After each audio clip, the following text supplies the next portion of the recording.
Okay, this is the first of the series for our online lectures for metabolism and energetics. So we're going to start by looking at what sort of an overview of what cellular metabolism is.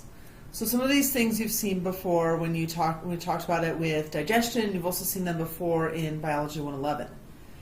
Big things we want to pay attention to here is just a review of some of our definitions. So when we think about metabolism here, we want to think about what are all those events that take place in the organism or cell. So we're looking at all the chemical events. The building, the breaking down, everything together becomes our metabolism. When we look at catabolism, now we're looking at how we break down our chemicals. And that's really what we're going to focus on these series of lectures. Is we're looking at how we break down our chemicals. When we're looking at anabolic reactions, we're looking at how we make new materials. So this is like protein synthesis, DNA replication.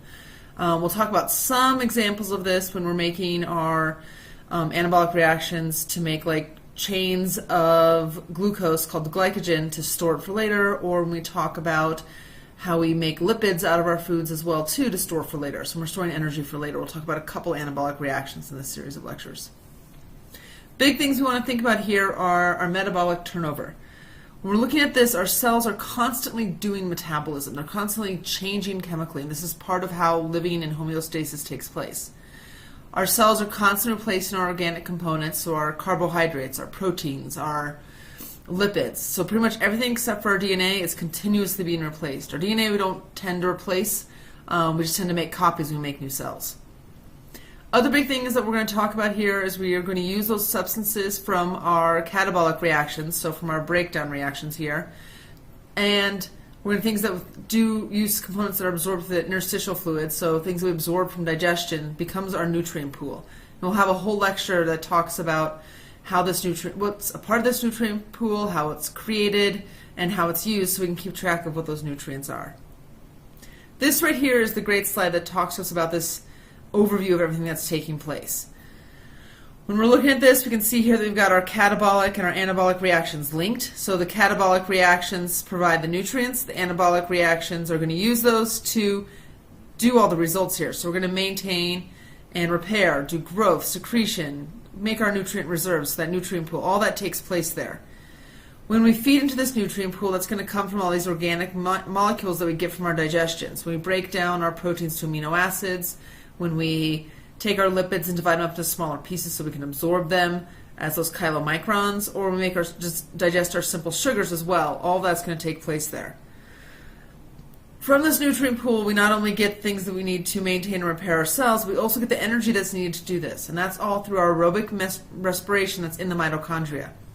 That ATP, some of that energy is going to be released as heat, so this helps to maintain our body temperature. And the rest of this energy, about 40%, is going to be used to make ATP. And that ATP is going to be really important for allowing any sort of change that's going to take place in our cells. Things like movement. You guys talked a lot about that in A&P1 with muscle. When we're looking at locomotion and contraction, both those things take place. And this can be large motor movement with muscles, but it can also be small motor movement, like the movements that take place within a cell. So that all that transport that takes place there.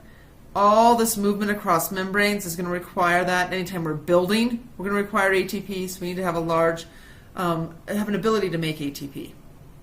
Okay.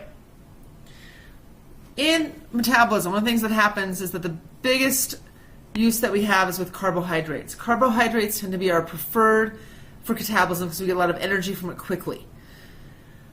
What's going to happen here is mostly our proteins especially are used for those structural components. Lipids as well, but lipids are also a great source of energy for animals. We'll talk about that when we get into the lipid breakdown lecture. When we store our carbohydrates, we can store as glycogen. This is just long chains of glucose. So that's our polymer. So back when we talked about polymers and monomers in Bio 111, we're looking at glycogen, that's the polymer. Glucose is the monomer.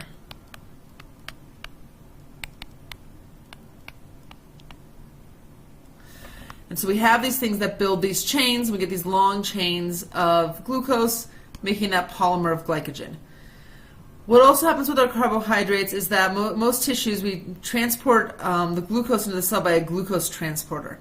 And this is needed because glucose is hydrophilic, the membrane's hydrophobic, and so in order to get that glucose across the membrane, we're going to need a transporter. The structure of these transporters vary in different tissues. Some of them are regulated by insulin, which means that they can't bring glucose into the cell unless insulin is present.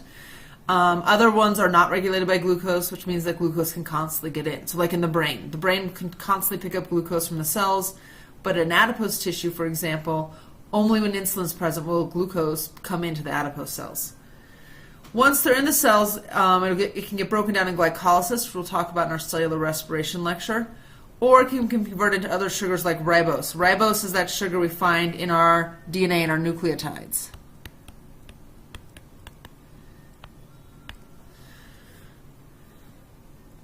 Okay, there's our overview of metabolism, and we'll have a few other lectures looking at cellular respiration, etc., for you guys to watch.